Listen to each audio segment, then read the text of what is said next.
আসসালামু আলাইকুম সবাইকে। সো এইচএসসি 25 এর রেজাল্ট আমরা দেখতে পাইছি যে আসলে কেমন আসলে মোটামুটি এ প্লাস এর রেজাল্ট এ প্লাসও কমছে, প্লাস হচ্ছে আমরা দেখতে পাচ্ছি যে পাশের হারও কিন্তু কমছে। সো এখন সবচেয়ে বেশি কনফিউশনে আছে যারা ইঞ্জিনিয়ারিং প্রিপারেশন নিচ্ছিল বা ইঞ্জিনিয়ারিং এক্সপেরিয়েন্স ছিল আর কি, ঠিক আছে? প্রথম কনফিউশন হচ্ছে এইটা যে ভাই আমি বুয়েটে পরীক্ষা দিতে পারবো কিনা। আর অনেকের কনফিউশন আছে ভাই আমি মোটামুটি আসলে রেজাল্টটা অত ভালো হয় নাই, তো এখন কি আমি আসলে ভার্সিটির দিকে মাইগ্রেশনে যাবো কিনা, ঠিক আছে? সো আজকে আমরা এই বিষয়টা নিয়ে পুরো আলোচনা করব। আমাদের ইঞ্জিনিয়ারিং এর ক্ষেত্রে কি কি আমাদের অপশন আছে, প্লাস তোমার যে ইঞ্জিনিয়ার হওয়ার যে স্বপ্নটা সেটা কি তোমার শেষ কিনা। সো এইটা জানার জন্য আমাদের সাথে আছে হচ্ছে আমাদের আমি রেখেছি হচ্ছে আমাদের মনির ভাইকে। সো মনির ভাই তার এক্সপিরিয়েন্স থেকে প্লাস হচ্ছে আমাদের যে এলিজিবিলিটি যে ব্যাপারগুলো আছে এটা পুরোটা ডিটেলস বলার চেষ্টা করবো আর কি। সো মনির ভাই আপনাকে ধন্যবাদ হচ্ছে আমাদের সাথে থাকার জন্য। আর ভাই আপনি যদি একটু বলতেন যে আসলে কারা বুয়েটে পরীক্ষা দিতে পারে বা বুয়েটের এবার কাট মার্কস কেমন হইতে পারে।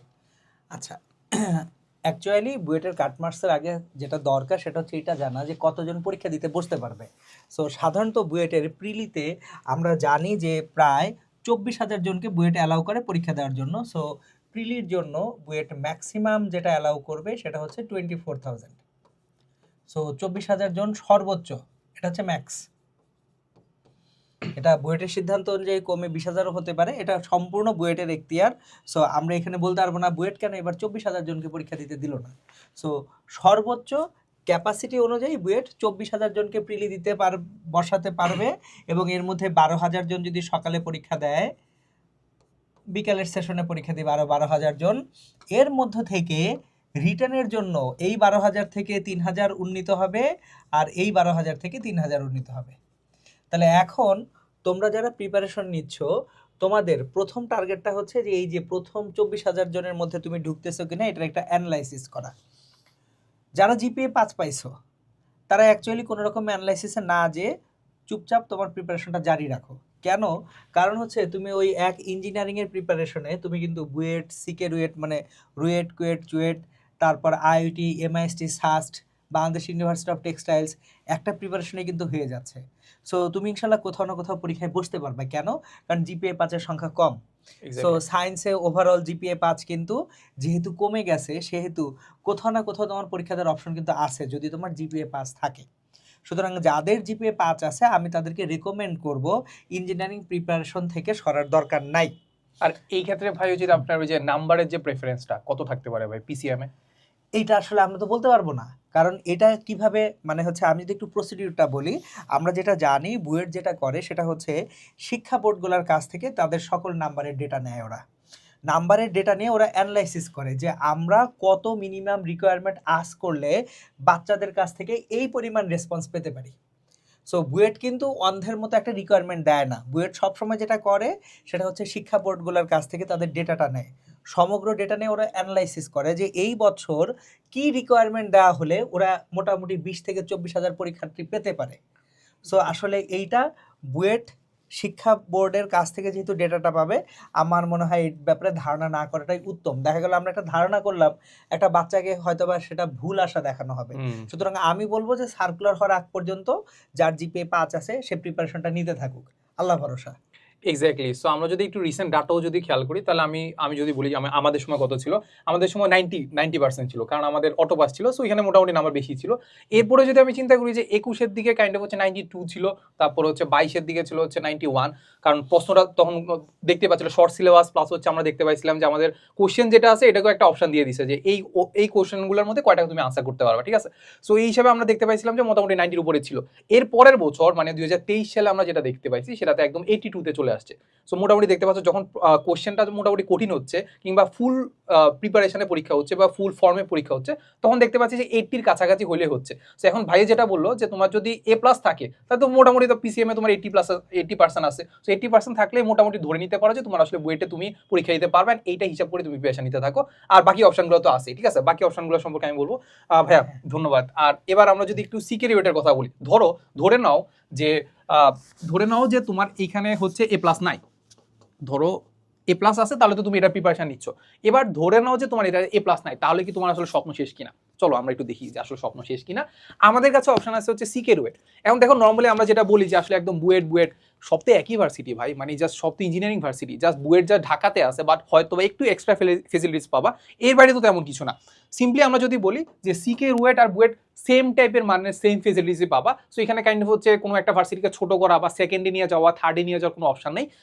সিকে রুয়েট সব অবশ্যই একটা ভালো চয়েস। তুমি যদি ইঞ্জিনিয়ার হতে চাও সিকে রুয়েটে পড়তে পারো। এখন এবার আমি জানি যে সিকে রুয়েটের ক্ষেত্রে এলিজিবিলিটি বা হচ্ছে রিকোয়ারমেন্টস কেমন থাকে। নর্মালি আমরা যেটা দেখতে পাই যে আগের বছরে সিকে রুয়েট এখন আলাদা হয়ে গেছে, আলাদা আলাদা পরীক্ষা নেয়। সো এবার আগের বছর যদি আমরা ডাটা অ্যানালাইসিস করি তাহলে আমরা দেখতে পাবো যে কুয়েটে তারপর হচ্ছে আমরা যদি চিন্তা করতে পারি কুয়েটে কেমন রিকোয়ারমেন্টস ছিল, আমরা সেটা দেখতে পাইছি PCME, ফিজিক্স কেমিস্ট্রি ম্যাথ আর ইংলিশ মিলিয়ে আমরা কত দেখতে পাবো, 4 5 20। তাহলে 20-এ আমাদের দেখতে পাইছি যে 18 চাইছে। কত 20-এ কত চাইছে 18। তাহলে 20-এ যদি 18 চায় তাহলে তুমি ধরে নিতে পারো যে তুমি হচ্ছে কুয়েটে আর হচ্ছে রুয়েটে পরীক্ষা দিতে পারতেছো। এবার আমরা যদি চুয়েটের কথা দেখি, চুয়েটের ক্ষেত্রে আমরা যেটা দেখতে পাইছিলাম কি জানো, চুয়েটের ক্ষেত্রে আমরা যেটা দেখতে পাইছিলাম সেটা হচ্ছে আমাদের ফিজিক্স কেমিস্ট্রি ম্যাথ আর ইংলিশে, না ফিজিক্স কেমিস্ট্রি ম্যাথে চাইছে হচ্ছে 14, 15-তে কত চাইছে 14। এরপর ইংলিশে চাইছে, আমরা ওই বছর দেখছিলাম গত বছরে যে ইংলিশের মানুষজন মানে একটু খারাপ করছে, এবছরও খারাপ করছে। সো এবার দেখতে পাইছিলাম যে ইংলিশে চাইছিল 3.5, দেখছো 4ও চায় না কিন্তু 3.5 চাইছে, 5-এর মধ্যে 3.5 চাইছে। তাহলে মোট চিন্তাগুলো আলটিমেটলি আমাদের কত চাইছে দেখছো, এখানে মোট কত চাইছে 17.5, 20-এর মধ্যে 17.5 চাইছে। ব্যাপারটা বুঝতে পারছো? তাহলে তুমি যদি ধরে নাও যে এবছরে একটু রেজাল্ট একটু ধরলাম যে একটু বেশি খারাপ হয়েছে, ইংলিশে মানুষজন একটু কম পাইছে, তাহলে আমরা ধরে নিতে পারি এখানে 18 লাখ ছিল এর আগের বছর, এখানে 17.5 লাখ ছিল। তোমার লোয়েস্ট গেলে এমন হইতে পারে যে তোমার 17 চাইতে পারে, ঠিক আছে 17 চাইতে পারে, বাট এর নিচে নামবে না। 17 চাইতে পারে, এর নিচে নামবে না। সো তুমি ধরে নিবা যে তোমার যদি 17 মিনিমাম 17 থাকে, মানে ফিজিক্স কেমিস্ট্রি ম্যাথ ইংলিশ চারটা মিলে যদি 20-এর মধ্যে 17 থাকে, তুমি ধরে নিতে পারো তুমি সিকে রুয়েটে পরীক্ষা দিতে পারো, রুয়েটে পরীক্ষা দিতে পারবা।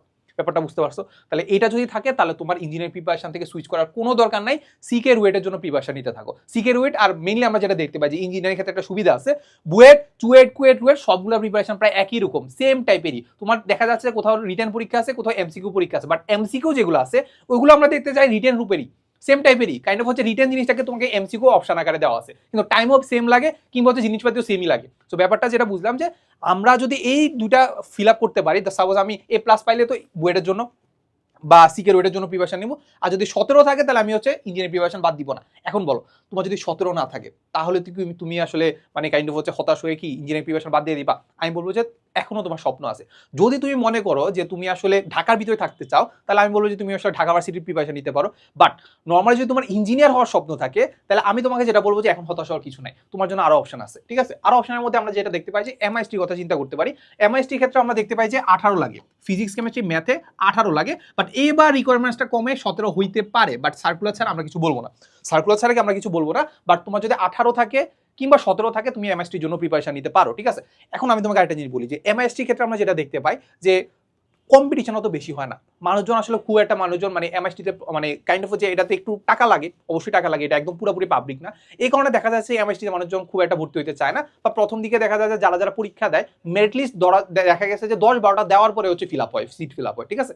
আর এখানে কম্পিটিশন প্লাস প্রশ্ন খুব একটা কঠিন হয় না, সো এমএসটি তোমার জন্য একটা গুড চয়েস হতে পারে। বাট এমএসটিকে হচ্ছে হেলায় ফেলায় নেওয়া যাবে না, কিন্তু এমএসটিতে যেটা দেখতে পাই যে ইঞ্জিনিয়ারিং সাবজেক্টগুলো একদমই ভালো। আর এর পাশাপাশি এমআইএসটিতে কোনো সেশন জট নাই, প্লাস আমরা যেটা দেখতে পাই যে 3 বছর 8 মাসের মাঝখানে 3 বছর 8 মাসের মাঝখানে কিন্তু তারা বের হয়ে যায়। আর বুয়েট থেকে বের হইতে লাগে হচ্ছে 4-5 বছর, 4 তো মিনিমাম লাগবে, 5-6 বছরও লেগে যাচ্ছে। ব্যাপারটা বুঝছো? তাহলে এমআইএসটি একটা গুড চয়েস হইতে পারে। এবার আইওটির কথা যদি চিন্তা করি, আইওটিতে নর্মালি দেখা যাচ্ছে 4.5, এইচএসসিতে যদি আমরা 4.5 পাই, 4.5 পাইলে 5-এর মধ্যে, তাহলে তুমি আইডিতে হচ্ছে কি করতে পারবা, আবেদন করতে পারবা। বাট আইডিতে আসলে মানুষজন আসলে মানে মাত্র বেশি 5K এর মতো নেয়, কত 5K বা 5,000-এর মতো নেয়। যেহেতু 5,000-এর মতো নেয় তাহলে এখানে দেখা যাচ্ছে নাম্বার রিকোয়ারমেন্টস কিন্তু ভালোই থাকবে। সো এই ক্ষেত্রে আমার কাছে পার্সোনালি মনে হয় আইওটির পরীক্ষা যদি অনেক পরে হয় তাহলে মানুষজন এখান থেকে একটু ফিল্টার আউট হয়ে যাবে। যেহেতু ফিল্টার আউট হয়ে যাবে তাহলে সেখানে আলটিমেটলি আমাদের কম্পিটিশনটা একটু কমবে। কম্পিটিশন যদি কমে স্টিল তোমার একটা চান্স আছে যে সেখানে তুমি আসলে পরীক্ষা দিতে পারবা, ঠিক আছে? আচ্ছা, তাও যদি আমি আইওটির কথা বাদ দিলাম, এমআইএসটির কথা বাদ দিলাম, এবার ইঞ্জিনিয়ারিং ভার্সিটির মধ্যে সবচেয়ে বিজ্ঞান ও প্রযুক্তি বিশ্ববিদ্যালয় যেগুলো আছে এগুলোর মধ্যে একটা হাইপোলা ভার্সিটি হচ্ছে সাস্টের যে ইঞ্জিনিয়ারিং সাবজেক্টগুলো আছে এগুলো কিন্তু তুমি হেলাই ফেলাই দিতে পারবা না। সবচেয়ে যে হাইপোলা সাবজেক্ট সেটা হচ্ছে আমাদের সিএসসি। ভাই এই যে সাস্টের যে সিএসসিটা সেটা কিন্তু বুয়েটের সিএসসির সাথে টাক্কর দেয়।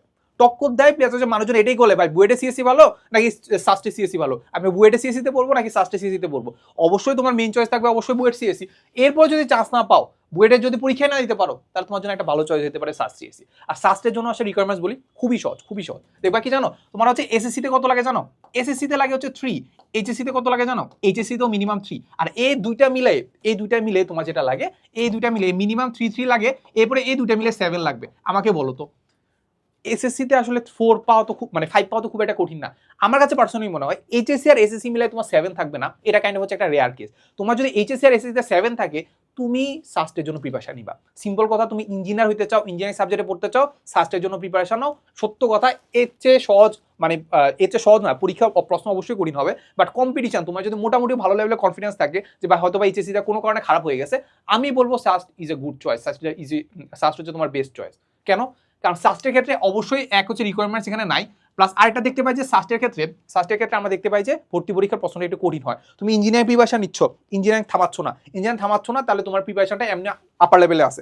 এরপর সাস্টের কোশ্চেন ব্যাংক একটু সলভ করবা, দেখবা সাস্টের ক্ষেত্রে ফিজিক্স কেমিস্ট্রি আমার কাছে খুব একটা কঠিন লাগে না, ম্যাথটা একটু কঠিন লাগে। সো ম্যাথটা যদি সাস্টের জন্য আলাদা করে প্রিপারেশন নিতে পারো, যে কোনো ধরনের সাস্টের কোশ্চেন ব্যাংক করো, যে কোনো ধরনের কোর্স করো, আমাদেরই কোর্স আছে, সবগুলোর জন্য আমাদের কোর্স আছে। তো কোর্সগুলোতে যদি করো, তাহলে আমার কাছে মনে হয় না যে সাস্টের জন্য আহামরি তেমন কিছু করা লাগবে। আর সাস্টের জন্য তুমি একটা ভালো একটা র্যাঙ্ক করতে চাও, কোশ্চেন ব্যাংকের পাশাপাশি ইঞ্জিনিয়ারিং প্রিপারেশন নিবা, তাহলে এর বাইরে আর তোমার আসলে কিছু লাগবে না সাস্টের জন্য একটা ভালো একটা র্যাঙ্ক করার জন্য বা সিএসসি পাওয়ার জন্য, ঠিক আছে। তো যাই হোক, সো মোটামুটি আলটিমেটলি আমাদের এই একটা ভালো একটা জিনিস বলে ফেলছি। এই জিনিসগুলো বলার পরে, এতটুকু দেখার পর আইএস তোমার ক্লিয়ার হয়ে যাওয়ার কথা তুমি ইঞ্জিনিয়ারিং প্রিপারেশন থেকে ভার্সিটি সুইচ করবা কিনা। সিম্পল কথা, বুয়েটের জন্য A+ লাগবে, সিকের ওয়েটের জন্য 17 বা 18 লাগবে। 17 যদি থাকে, তাহলে তুমি হচ্ছে প্রিপারেশন নেওয়া শুরু করবা। এখন তোমার যদি মনে হয় যে আমি ঢাকার বাইরে যাবো না, তাহলে go for Dhaka varsity preparation now, but switch করাটা কিন্তু টাফ, সুইচ করাটা কিন্তু এত সহজ না। এরপরে যদি মনে হয় যে না ভাই আমার ইঞ্জিনিয়ারে হইতে হবে, তাহলে আমি বলবো যে সাস্টের জন্য যে 7 যেটা আছে, 7 পাইলে তুমি মোটামুটি সাস্টের জন্য প্রিপারেশন নিতে থাকো, এর বাইরে তেমন কিছু লাগবে না। এবার আমি বলো, এবারে জাস্ট একটু ছোট্ট একটা প্রমোশন করবো, সেটা হচ্ছে আমাদের বুয়েট, চুয়েট, কুয়েটের জন্য যেগুলো আছে, এটার জন্য তো প্রিপারেশনের জন্য আমাদের ইঞ্জিনিয়ারিং হালকোর ইঞ্জিনিয়ারিং যে অ্যাডমিশন আছে, সেটা তুমি এনরোল করতে পারো। তুমি ডেমো ক্লাস দেখো, ডেমো ক্লাস দেখে যদি ভালো লাগে, আমার ভালো লাগার আসলে কিছু নাই, আসলে খুব একটা টাইমও নাই এখন, তোমাকে আসলে লাইভ ক্লাস করার সময় নেই। এখন যেটা করতে হবে, রেকর্ডেড ক্লাস করতে হবে। সিম্পলি রেকর্ডেড ক্লাস করে তোমাকে 2 মাস বা 3 মাসও নাই, এখন 2 মাসের মধ্যেই তোমার সিলেবাসটাকে 2-3 বার হলেও শেষ করতে হবে। 2-3 বার শেষ করে আমার কাছে মনে হয় যে এর চেয়ে বেটার ওয়ে তোমার কাছে আর নাই, ঠিক আছে। এরপরে তোমার যদি মনে হয় যে না ভাই আমি আসলে আইওটির জন্য প্রিপারেশন নিব, তাহলে আইওটি যে ক্র্যাশ কোর্স যেটা আছে, এইটাও কিন্তু অলরেডি লঞ্চ হয়ে গেছে, তোমরা হচ্ছে ডেমো ক্লাস দেখতে পারো। এরপরে আমি যদি বলি, তোমার যদি টার্গেট থাকে যে এমআইএসটির জন্য আমি কোর্স দেখি নাই, সত্য কথা বাজারে এমআইএসটির জন্য কোনো কোর্স নাই, এইটা একদম বেস্ট কোর্স। বিগত বছর সবগুলো কোশ্চেন সলভ করে দেওয়া আছে, এর বাইরে একটু থিওরিও পড়ানো আছে। এর বাইরে মানে এমআইএসটির জন্য যে প্রবাবল যেগুলো সম্ভাব্য, যেগুলো আসতে পারে, ওইটা তোমাকে এখানে সলভ করে দেওয়া আছে। এর পাশাপাশি আমাদের যে সাস্ট ক্র্যাশ কোর্সটা, যেটা গত বছর প্রায় 1500 জন কিনছিল ভাই, সত্য কথা 1500 জনের মাঝখানে 300 থেকে 400 জন হচ্ছে তাদের সাস্টিয়ান হওয়ার স্বপ্ন কিন্তু পূরণ করতে পারছিল।